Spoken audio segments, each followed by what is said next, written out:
Students, चलिए आज हम लोग अपने इस लेक्चर में हम स्टार्ट करते हैं मोल in terms of volume.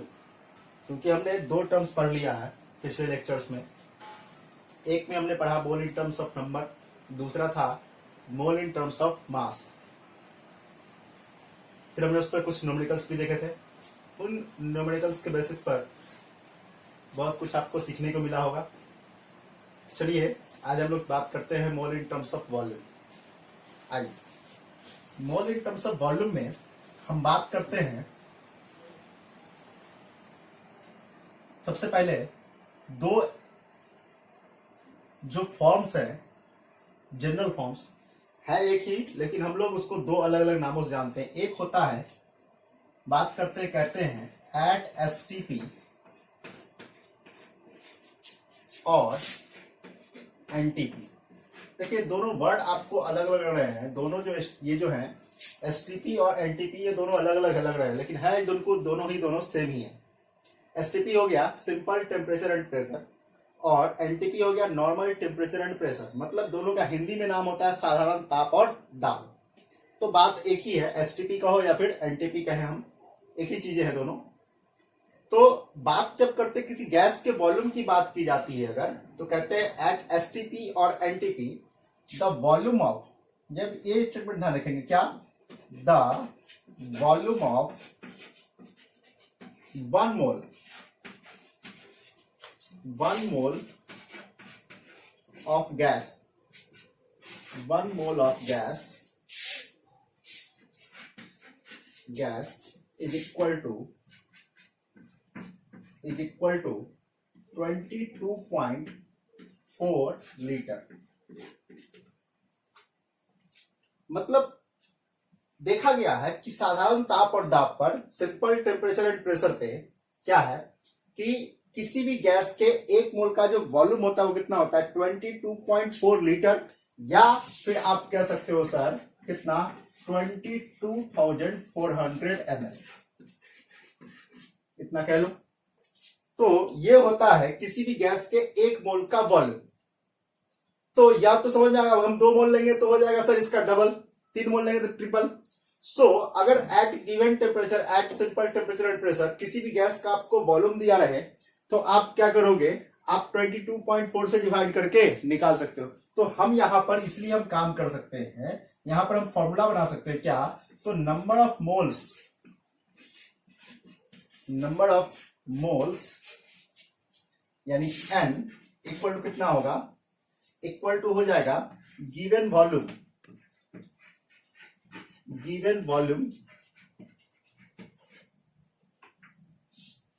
Divided by कितना, 22.4।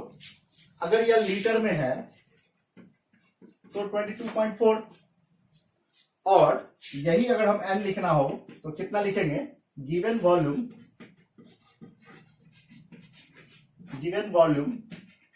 अगर यह ml में होगा तो कितना लेंगे, तो डिवाइड करेंगे 22,400 से। तो ये आप ध्यान रखेंगे कि किसी भी गैस के 1 मोल का जो वॉल्यूम होता है वो कितना होता है, 22.4 लीटर या फिर 22,400 ml।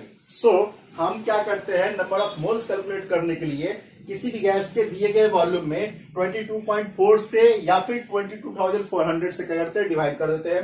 अब आपके पास ये बात, तो ये फॉर्मूला तो हमने बता दिया, लेकिन आपके मन में एक बात उठ रही है, सर ये एक्चुअली में ये एसटीपी और एनटीपी होता क्या है। तो आइए हम बताते हैं आपको कि एसटीपी और एनटीपी का एक्चुअल मीनिंग क्या है, वो मतलब क्या करता है, क्या होता है इससे। तो ये दो फॉर्मूला आपके लिए है, दोनों फॉर्मूला आप ध्यान रखेंगे। इन शॉर्ट अगर हम लिखना चाहें तो इन शॉर्ट भी हम इन दोनों फॉर्मूला लिख सकते हैं, इस तरह से दिखाते हैं आपको।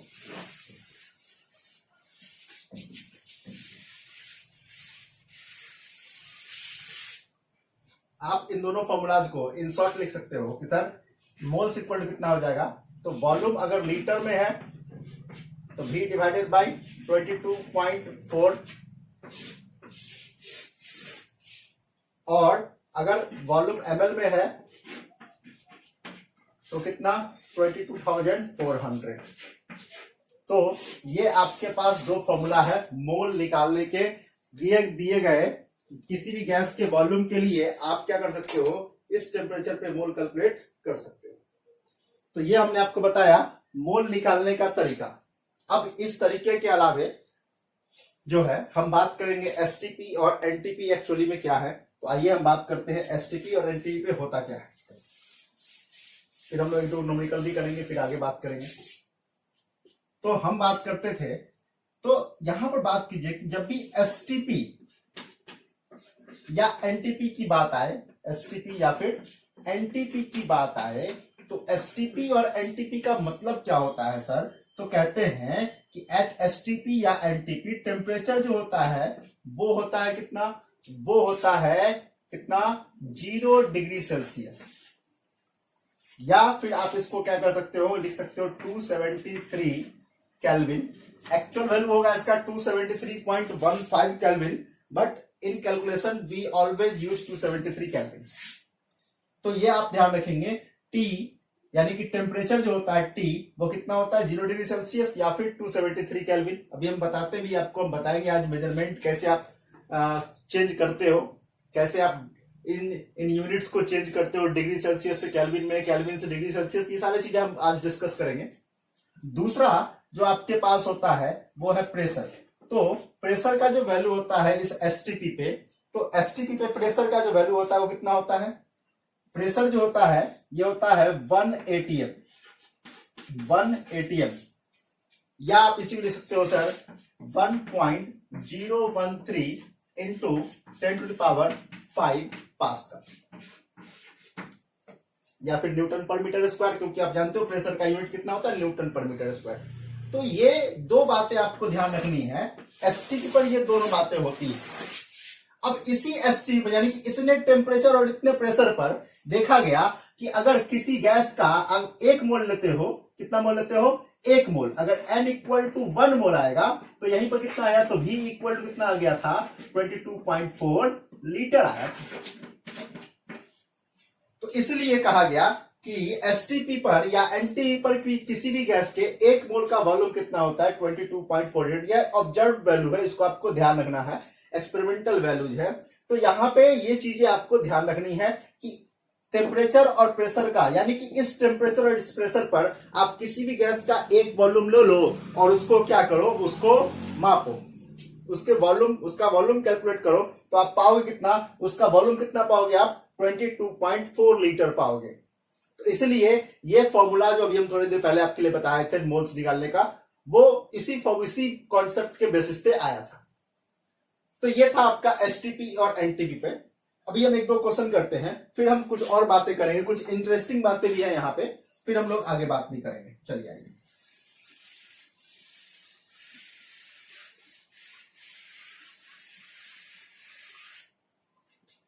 देखते हैं। देखिए कुछ बातें मैं और भी करता हूं, जैसे एक क्वेश्चन करता हूं, क्या है कि एट एसटीपी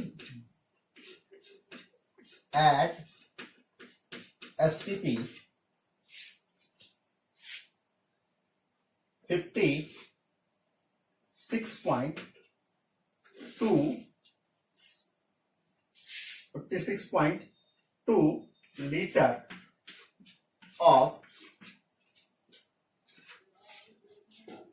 या 5.56 लीटर ले लो, 2 को हटा दो, 56 लीटर ले लो।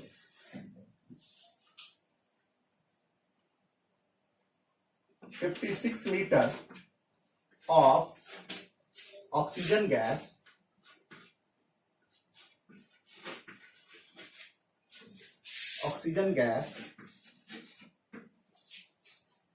stored in a container,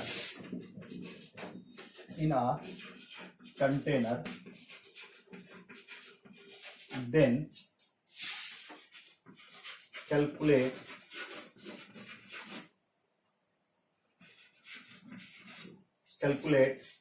number of moles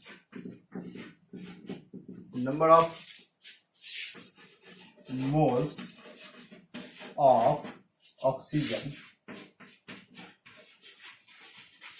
in container।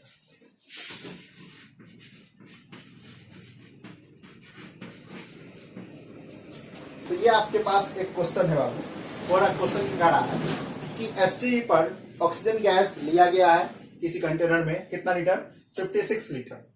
तो आपसे पूछा जा रहा है कि उस कंटेनर में ऑक्सीजन के कितने मोल प्रेजेंट है। तो बहुत ही आसान सा काम है, आप क्या करोगे, मोल निकालोगे इसे, तो वॉल्यूम लीटर में दिया हुआ है तो V बाई कितना हो जाएगा? 22.4। V है आपके पास 56 अपॉन कितना हो गया? 22.4। तो ये कितना टाइम्स में कट गया? 0.4 टाइम्स में, यानी कि ये आपके पास हुआ कितना? 10 अपॉन 0.4, यानी 10 अपॉन 4 2.5 मोल। तो ये आपके पास कितना आया? 2.5 मोल। तो ये मेरे पास एक आसान सा काम था, हम कैलकुलेट कर सकते थे। सिमिलरली हम एक दो क्वेश्चन और भी करते हैं, फिर हम कुछ इंटरेस्टिंग बातें जानेंगे। आज कुछ इंटरेस्टिंग बातें हैं यहाँ पर, उसको भी जानेंगे। ये आपको, हमको लगता है बहुत आसानी समझ में आया होगा, क्योंकि बहुत ही आसान सा ये काम था। अब मान लीजिए इसी में कहता कि at STD 56 litre of oxygen gas stored in container, calculate number of molecules कह देता। लीजिए क्या कह देता आप? Number of molecules. मान लीजिए इसी क्वेश्चन को हम चेंज कर देते हैं, नंबर ऑफ मॉलिक्यूल्स कैलकुलेट करने कह देता। तो आप आसानी से काम कर सकते थे सर। नंबर ऑफ मॉलिक्यूल्स कैसे निकालते आप? तो आप निकालते सर नंबर ऑफ मॉलिक्यूल्स, याद कीजिए पीछे वाले क्लास को। Number of molecules equal to कितना sir? Mole multiplied by Avogadro number, यही ना? तो मोल मल्टीप्लाइड बाई कितना? Avogadro number. मोल कितना है बाबू? मोल है आपका V अपॉन 22.4 इंटू कितना? Na, यानी कि ये कितना आ जाता? 56 अपॉन 22.4 मल्टीप्लाइड बाई कितना? 6.02 10 पावर कितना? 23। नहीं, कितना हो जाता है ये हो जाता आपका 2.5 मल्टीप्लाइड बाई कितना? 6.02 10 पावर 23, यानी कि आपका आंसर कितना आने वाला था? तो हो गया 15, और उधर कितना हो गया बाबू? 5। कितना हो गया? 15.5 मल्टीप्लाइड बाई 23, इतना आपका आंसर हो जाता है।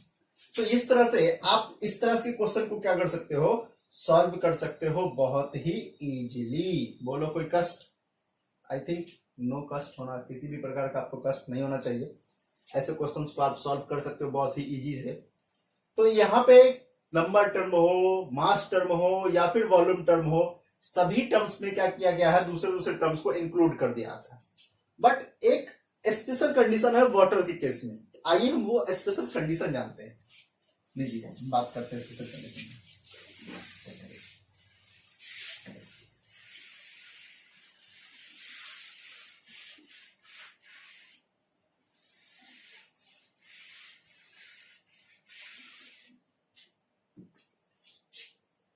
लीजिए एक स्पेशल कंडीशन ध्यान रखेंगे, वेरी इंपॉर्टेंट नोट्स इसको समझ लें, क्योंकि यहाँ पे स्टूडेंट्स फंसते हैं।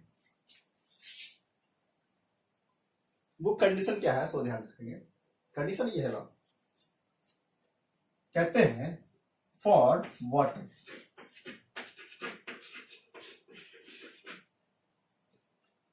कहते हैं डेंसिटी ऑफ वाटर जो होता है वो कितना होता है?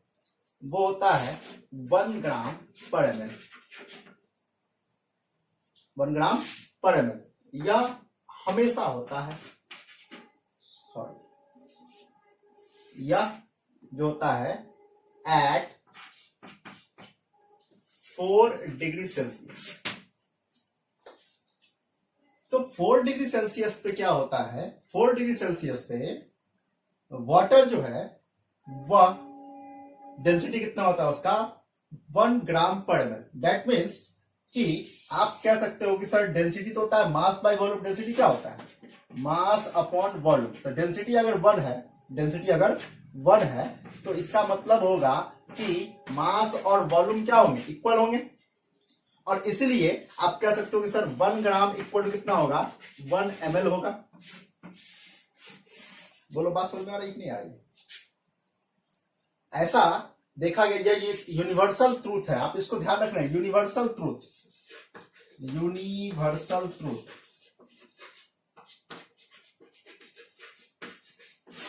यूनिवर्सल ट्रूथ का मतलब होता है ये कभी चेंज नहीं हो सकता, ये हमेशा, ये जो वैल्यू है, ये जो आपको मैंने बताया बात, ये हमेशा हमेशा यही होने वाला है, इसमें कोई चेंजिंग नहीं कर सकते आप।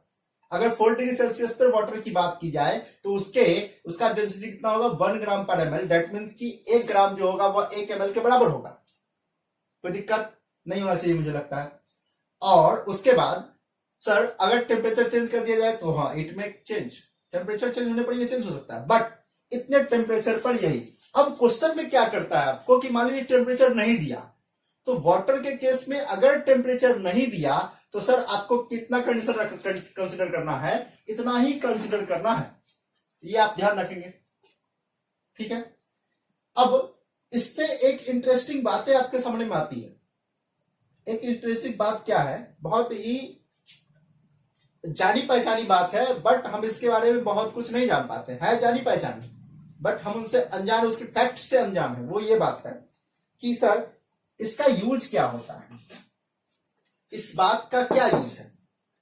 तो आपको अगर ध्यान में हो तो आप जरा सोचना कि बहुत ज्यादा जैसे आपके पास कोई बर्फीला जगह है जहां पे सालों भर मान लीजिए बर्फ जमा रहता है मान लीजिए, और हम अगर बात देखते हैं वहां पे, तो वहां पे एक्वेटिक एनिमल्स होते हैं या नहीं होते, होते हैं। या फिर मान लीजिए आपके आसपास बहुत ज्यादा ठंड पड़ जाए, तो बहुत ज्यादा ठंड हो जाए, कई बार होता भी है कि हम देखते हैं, कहता है न्यूज वगैरह में आते रहता है कि सर क्या हो गया, पूरा पॉन्ड इकोसिस्टम जो था हमारा, जो पॉन्ड का मतलब तालाब का जो जल था, या नदी का, कुछ नदी का जल था या पोखर का जल था, ये जम गया, बर्फ बन गया, आइस हो गया उसके ऊपरी लेयर पर। या फिर आप एक बात और ध्यान सुने, आपने पिक्चर देखा होगा एंटरटेनमेंट, नहीं, वहां पर भी आपने देखा होगा कि वहां पे कुत्ता जो है वो बर्फ के ऊपरी सतह पे, नदी की ऊपरी सतह पे चलता है, जो बर्फ रहता है, बाद में वो नीचे पानी भी रहता है। तो आप सोचने पर मजबूर हुए होंगे, या फिर सोचना फिर से एक बार कि सर वो ऊपर बर्फ था, नीचे पानी क्यों था।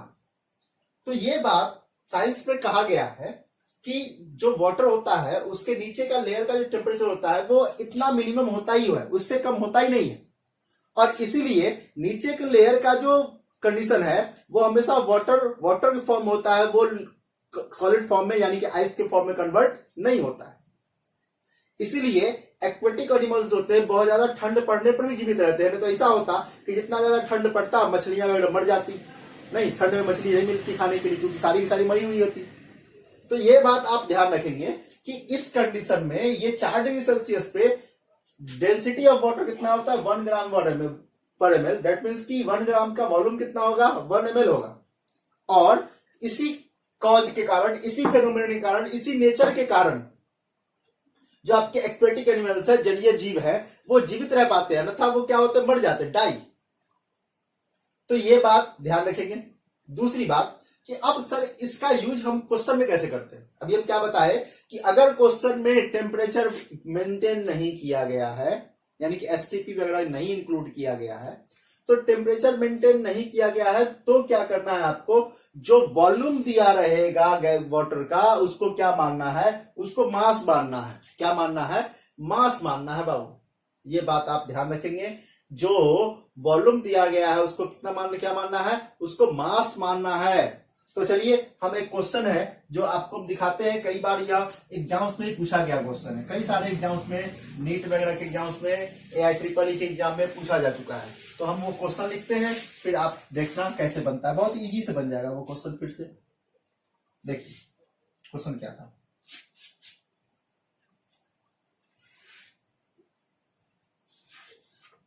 क्वेश्चन था हमारे पास, calculate the number of electrons in 18 ml of H2O, 18 ml of water।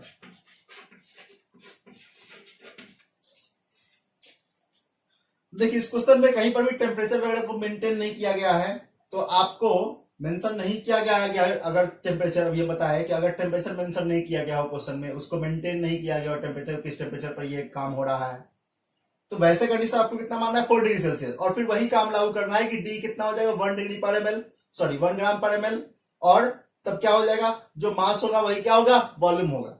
तो यहाँ पे आपको 18 ml जो दिया हुआ है, अगर आप इसको ml मान के बनाओगे तो गलती हो जाएगा क्वेश्चन आपका। इसलिए क्या करना है, इसको यहां पर समझ लेना कि यह क्या है, ये मास दिया हुआ कितना, 18 ग्राम। कितना मास है, 18 ग्राम। अब आप क्वेश्चन बनाओ, आपसे पूछा है नंबर ऑफ इलेक्ट्रॉन, तो आप बनाओगे नंबर ऑफ इलेक्ट्रॉन कितना होगा, number of electron mole multiplied by Avogadro number. ये निकल गया क्या, मॉलिक्यूल। और एक मॉलिक्यूल में कितने इलेक्ट्रॉन है, वाटर है, वाटर में कितना, वाटर का मतलब क्या, H2O।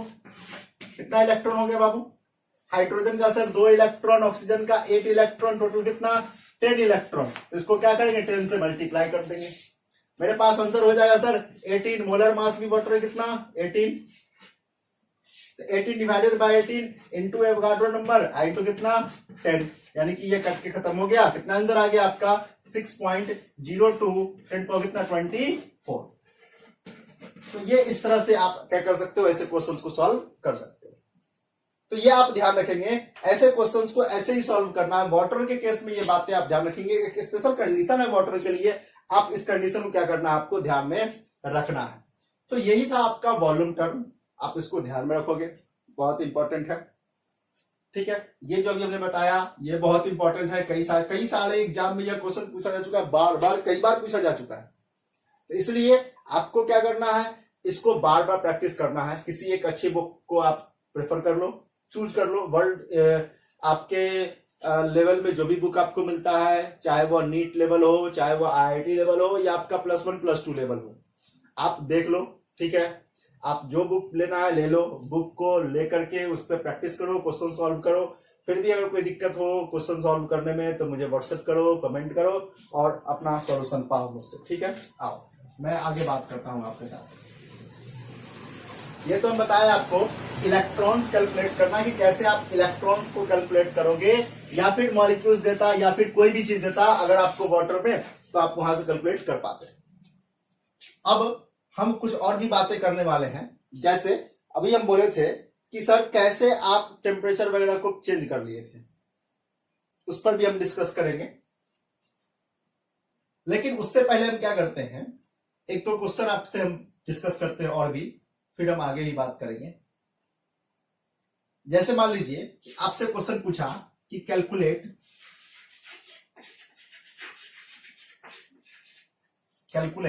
The number of atoms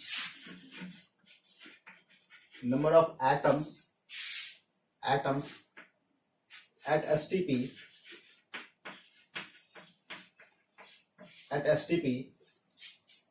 present in 5 moles of helium. तो आपसे कह रहा है कि हीलियम जो गैस है उसमें क्या करना है, आपको नंबर ऑफ एटम्स कैलकुलेट करना है STP पर।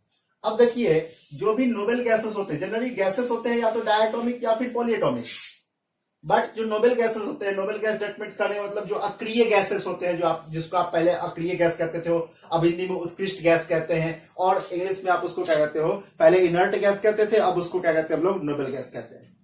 तो जो आपके नोबेल गैसेस हैं, जिसमें आपका हीलियम, नियन, आर्गन, क्रिप्टन, जेनन और रेडन आते हैं, कौन कौन आते हैं, ये आते हैं आपके पास हीलियम, नियन, आर्गन, क्रिप्टन, जेनन और रेडन।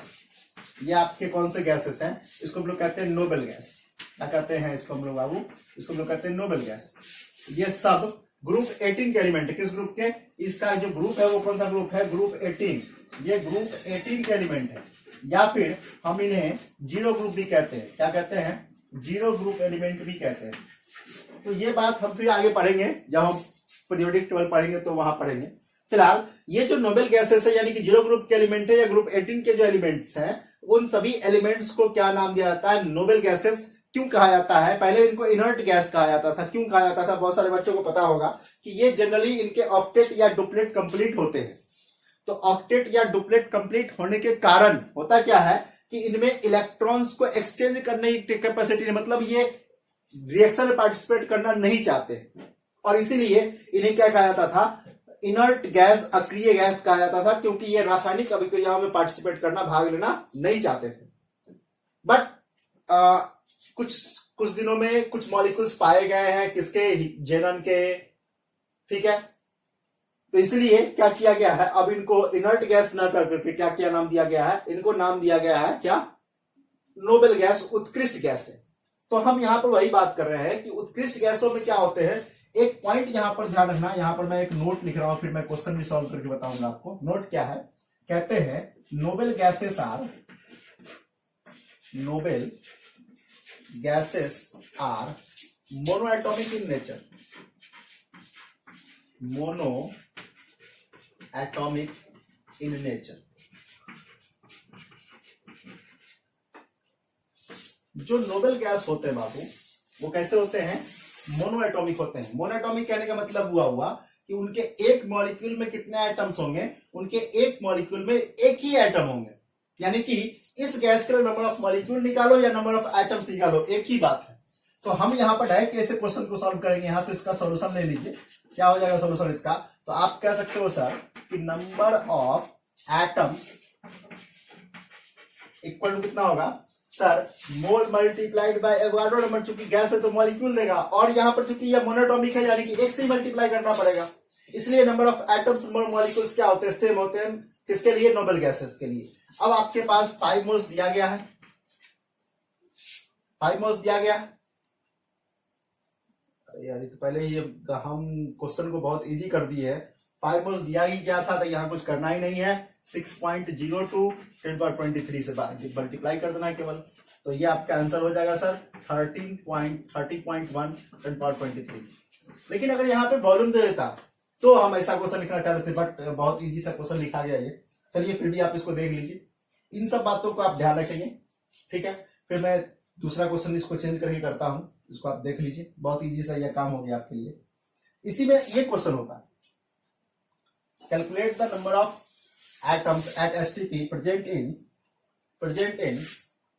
5.6 liter of या ml, 5.6 ml of helium। अब क्या होता, अब फिर हम इस क्वेश्चन को सॉल्व करते तो क्या करते, काम तो इतना ही करते, बट अब मोल कितना लेते बाबू, तो V अपॉन, अब देखिए ml में, किसमें है, ml में, तो क्या करते 22,400 से डिवाइड करते और गुने Na कर लेते। क्या कोई दिक्कत क्या, तो ये हो जाता बाबू 5.6 अपॉन 22,400 आई टू कितना Na। अब इसको आप मल्टीप्लाई कर लेते और ये आपका आंसर सब निकल जाता। तो इस तरह से आप क्या कर सकते हो, ऐसे क्वेश्चंस को सॉल्व कर सकते हो। तो आप इसको करते रहिए। हम 2 क्वेश्चन अभी लिखते हैं जिसका आंसर आपको भेजना भी है, आप उसका आंसर भेजोगे मुझे, फिर हम लोग आगे बात करेंगे, ठीक है। चलिए आइए, तो आज का आपका होमवर्क मैं देता हूं आपको, पहले इस टॉपिक से रिलेटेड, फिर आगे बात करेंगे थोड़ा बहुत। चलिए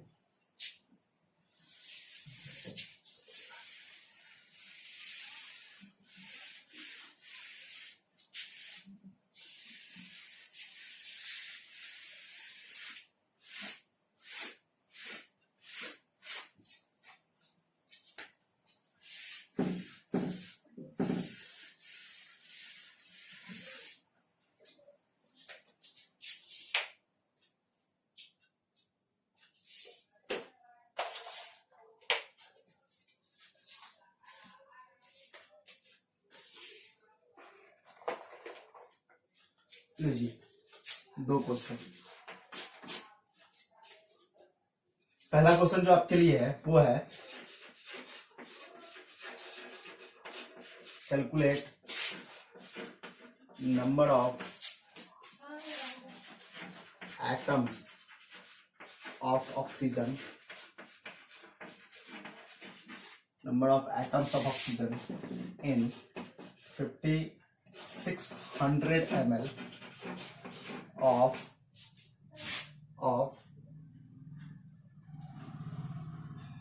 ओजोन।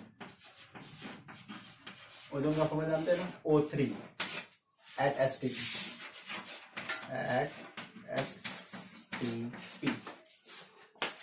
और दूसरा जो होता है क्वेश्चन वो है calculate the number of electrons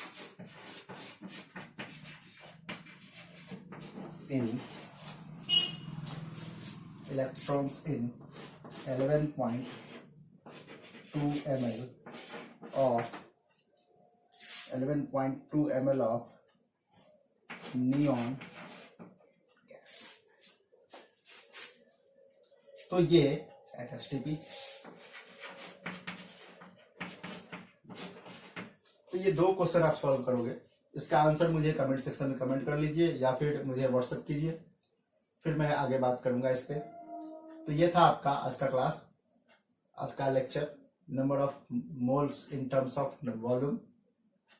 हमने बात किया मास टर्म पे, हमने बात किया नंबर टर्म पे, हमने बात किया आज वॉल्यूम टर्म पे।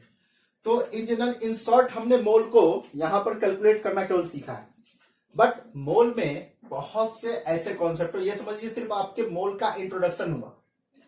अब हम लोग बहुत कुछ ऐसा सीखने वाले हैं, जैसे हम एटॉमिक मास के बारे में जानेंगे। नेक्स्ट लेक्चर पे हम वही जानने वाले हैं, बहुत इंपॉर्टेंट होने वाला नेक्स्ट लेक्चर, इसलिए ध्यान से देखना, भूलना नहीं है।